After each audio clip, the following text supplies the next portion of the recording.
This documentary aims to explore the debate on the rise of China, deploying a realist and liberalist perspective by explaining the possibilities of war or peace. Both frameworks are useful tools, but our research demonstrates the inadequacy of using one perspective in isolation when interpreting China's rise, and how instead we must combine multiple theories and insights. Before we answer the question of whether China will rise peacefully, we should first explore its past dominance, decline, and what we now perceive as its re-emergence. China had a dominant role in the world economy between 1100 and 1800. John Hobson conducted a historical survey that provides us with empirical data of the world's economy during that period and showcases China's economic advancement compared to other Western civilizations prior to its conquest and decline in the 19th century.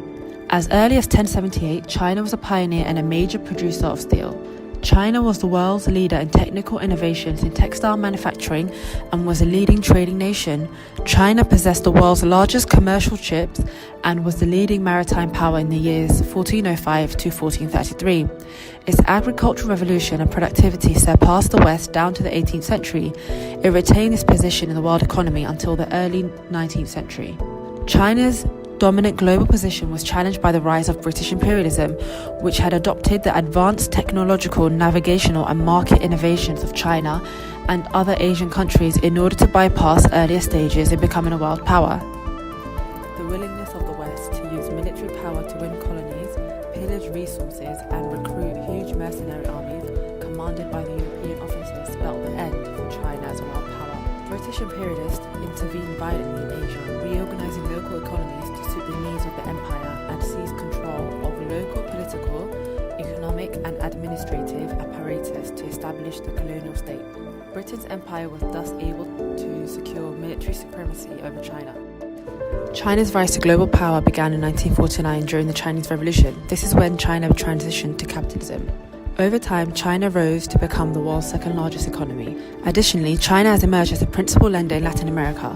It continues to lead as a prime investor in African energy and mineral resources. Moreover, it has replaced the US as a principal market for Saudi Arabian, Sudanese and Iranian petroleum. And it will soon replace the US as the principal market for Venezuelan petroleum products.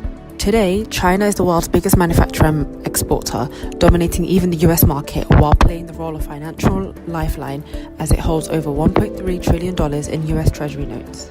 These economic developments have intrigued scholars and raised questions on whether the rise of China is going to be peaceful. Mearsheimer adopts a somehow pessimistic approach. Through his historical analysis, Mearsheimer presents a scenario where the rise of China into a world hegemon causes it to inevitably come into war with the US. Mearsheimer's analysis grows directly from his realist theory of foreign affairs. All nation-states live in an anarchic system. This means that no higher authority controls them.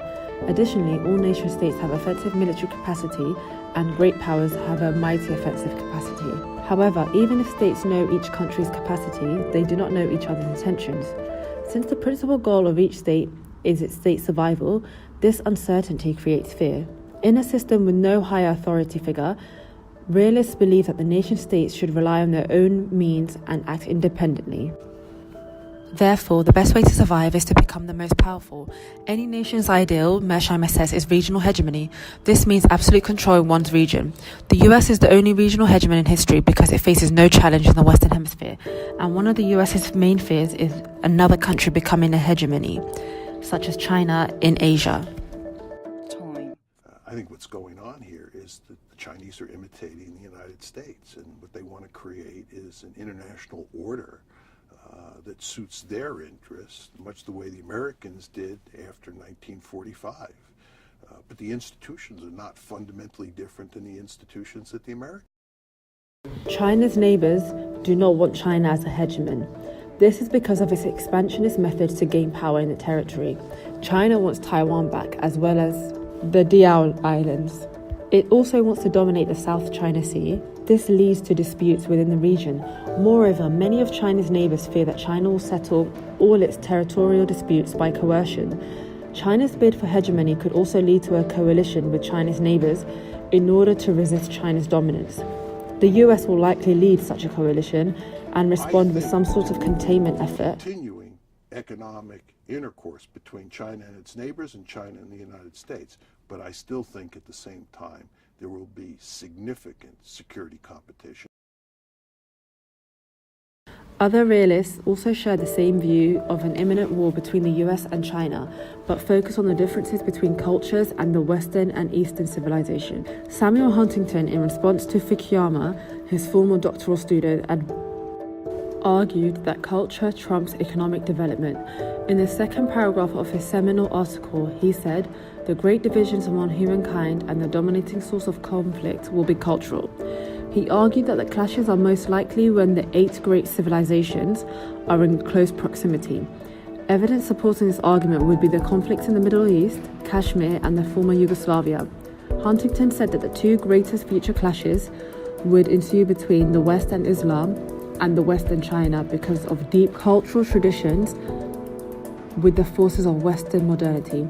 It is startling to read in his 1993 article the following words: "Buoyed by spectacular economic development, China is rapidly increasing its military spending and vigorously moving forward with the modernization of its armed forces. Its military build-up and assertion of sovereignty over the South China Sea are provoking a multilateral regional arms race in East Asia." This statement was over 20 years ago when China was a bit poorer and still appears relevant, especially in the context of recent armed clashes in the South China Sea and the subsequent violence in Vietnam against Chinese businesses. Graham Allison, a Harvard scholar, thinks that the world underestimates the risk of a catastrophic clash between China and the United States. When a rising power challenges an incumbent, carnage often ensues. Thucydides, an ancient historian, wrote of the Peloponnesian War of 431 to 404 BC, that it was the rise of the Athens and the fear that this instilled in Sparta that made war inevitable. This is often called the security dilemma. Allison has examined 16 similar cases since the 15th century, all but 4 ended in war. Allison does not say that war between China and the United States is inevitable, but he thinks it's more likely than not. However, it is problematic to use the Thucydides trap and Mearsheimer's predictions to assess China's rise through realist interpretations. Although former US Defense Secretary Robert Gates comments that the US pivot isn't about China at all, his clarification that it is more about our relationships with the rest of Asia suggests a much more balanced approach than realists would claim. In addition, former President Obama compliments the role that China can play, from reducing tensions on the Korean Peninsula to preventing proliferation, seeking more opportunities for cooperation with Beijing, which would include greater communication between militaries in order to promote understanding and avoid miscalculation. This weakens the case for the use of realist interpretations in relation to the rise of China, not entirely, but enough to conclude that a fully realist interpretation of China's rise is inadequate. Elements highlighted by Mr. Gates and President Obama, such as cooperation, communication, and reducing tension, in addition to the actual visit of China's top military commander to the United States in order to improve military ties, decrease the likelihood of falling into the Thucydides trap. It can be argued that Mearsheimer's arguments based on historical analogies are too weak to hold merit in this discussion. I want to once again welcome President Xi back to the White House. As a result of our efforts, our 2 nations are working together more closely across a broader range of critical issues. And our cooperation is delivering results. The main rival idea to Mearsheimer's views is the liberal school of thought. Contradicting Mearsheimer's conviction that China will eventually clash with the US, the scholars of this school support that due to economic interdependence between China and the rest of the world, no military conflict is plausible. In addition, IR scholars such as Joseph Nye highlight that over the last decade, China has been engaged in major international institutions such as the IMF, the ASEAN Group, the UN, and the World Bank Group, establishing itself as a peaceful and negotiating member of the international system. In fact, China's participation to international organizations counts its presence in over 50 of them. One of Mearsheimer's main arguments is that at some point China's neighbors will turn against it by colliding with the US. However, in East Asia, Japan has become one of China's most important trading partners and has established free trade agreements through the Association of Southeast Asian Nations. This is the reason that several political scientists, such as Dennis Roy, state that because of China's rapid integration to the free market economies, the democratization of the state itself is something foreseeable in the next few decades.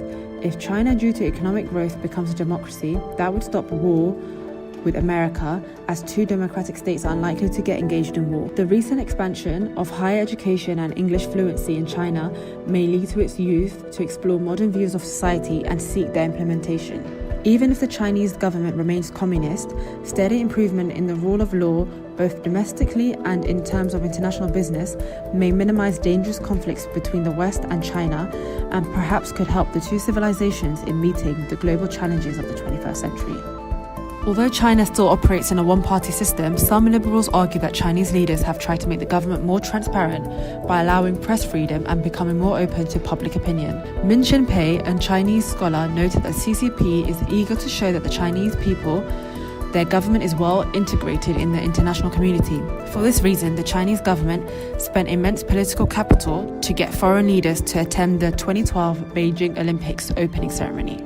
Under growing pressure from its workers, farmers and peasants, China's rulers have been developing the domestic market by increasing wages and social spending to rebalance the economy and avoid the spectre of social instability. However, using economic interdependence as an example to show the absolute interpretation of China's rise is vulnerable.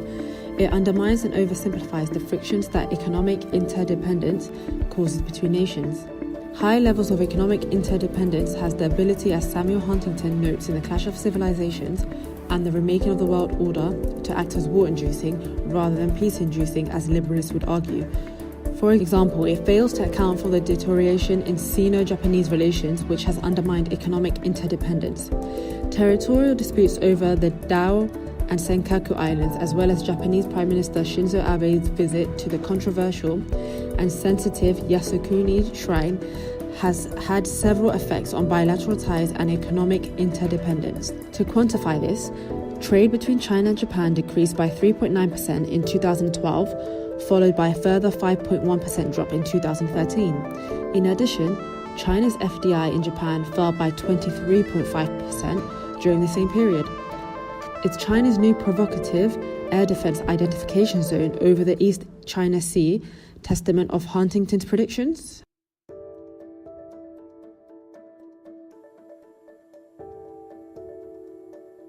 We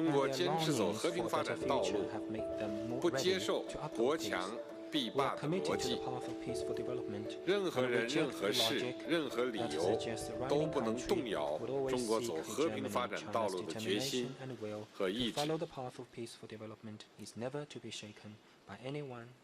中国倡导国际社会共同构建人类命运共同体，建立以合作共赢为核心的新型国际关系。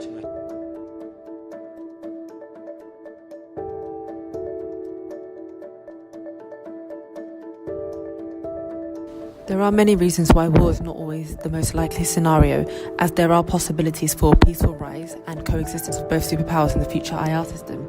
The combination of stunning economic growth and unpredictable political governance does indeed cause deep concerns about China among the nations in the world. Additionally, China's increase in military does also lead to more worries from the US. However, the Chinese leadership has realized the urgency to reduce these concerns and build a supportive international environment for its ascendancy.